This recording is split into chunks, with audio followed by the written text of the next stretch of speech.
الله أكبر الله أكبر الله.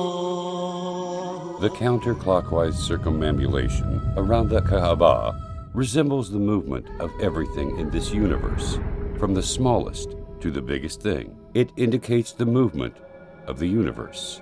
The whole universe, from the atom to the galaxy, rotates in that direction. Rotation is a universal phenomenon, which includes everything. The electron revolves around the nucleus. The moons orbit their planets. The planets orbit their suns. The stars orbit their galaxies, and energy rotates in its paths. They all rotate in one direction, exactly like the way Muslim pilgrims circumambulate the Ka'bah. It is a symbol of the nature of the universe which Allah has created. Circumambulation is the nature which Allah, the only one, the all-inclusive, has created in this universe.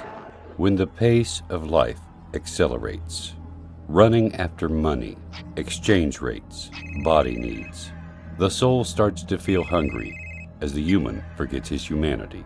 Yet the indicator of needs does not give you a chance to breathe. Your heart has become a piece of muscle to pump blood. What about the feelings, spiritualities? The money crushes all that. Regardless of the number of times you heard someone saying, you need a vacation, but you cannot stop. You may turn into a workaholic or a gear wheel in a giant machine of life. At this time, you need to remember the other side of yourself, your soul. The human needs to forget the world and remember his creator. He needs to forget the causes and remember the originator of causes. He needs to regain his uncontaminated humanity that Allah has created. He needs to remember his main battle with Satan.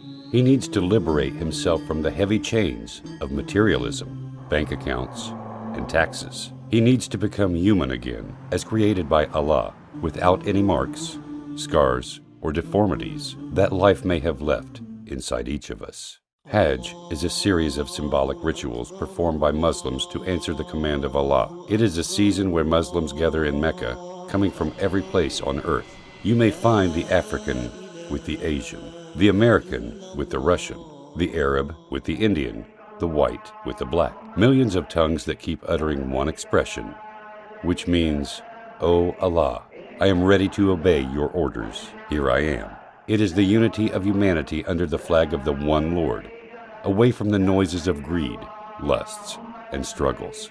The outfit of Muslims at that day is the sincerest expression of forsaking the world's distractions and devoting the self to Allah Almighty. It is pure white cloth which humans put on to cover themselves without anything else, just like when they were born.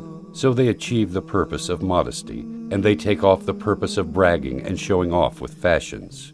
Admittance to Allah needs to remove all the means of bragging, arrogance, and ornaments. What is really astonishing is that the white cloth is the same kind of covering defined and worn by anyone who wanted to give the message of abstinence and avoidance of the worldly pleasures, even by the non-Muslims. In this sublime appearance, all the Muslims unite. You would not be able to differentiate between their prince from their humble worker, or their rich from their poor. It is the moment of meeting Allah when all of us are equal like the teeth of a comb. In fact, Hađ is far from being a pagan ritual. The Muslim understands the superior meaning of Hađ. The solid stone and the abstract movement can neither harm nor benefit, as proven in Islam, that emerged to destroy paganism and polytheism. This is why the Muslim says, "I am ready to obey your orders to Allah Almighty, not to Ka'bah." So, his destination and direction is to Allah, not the stone or Ka'bah. So, the rituals of Hađ are circumambulating the Ka'bah, throwing pebbles at a pillar representing Satan, brisk walking between the two mountains of Safa and Marwa, and then standing upon the mountain of mercy, Arafat. These are material symbols representing deep spiritual meanings like the battle with Satan, the striving to gain the contentment of Allah, unity and equality among the people. So it is not enough for humans to have belief within their hearts. The heart has to unite with the feelings, with the tongue through the sayings, and with the organs through the actions to represent his total submission to Allah. It is the biggest annual gathering in the world of the believers in the concept of submission to Allah. It is the aspect in which all Muslims are equal, regardless of the kind of cars they ride or their job titles. So their hearts get purified and their spirits get refined. So, if you perform Hađđ properly, the saying by Prophet Muhammad, peace be upon him, will be applicable to you when he said, whoever performs Hađđ for Allah's pleasure and does not do evil or sins, then he will return as if he were born anew.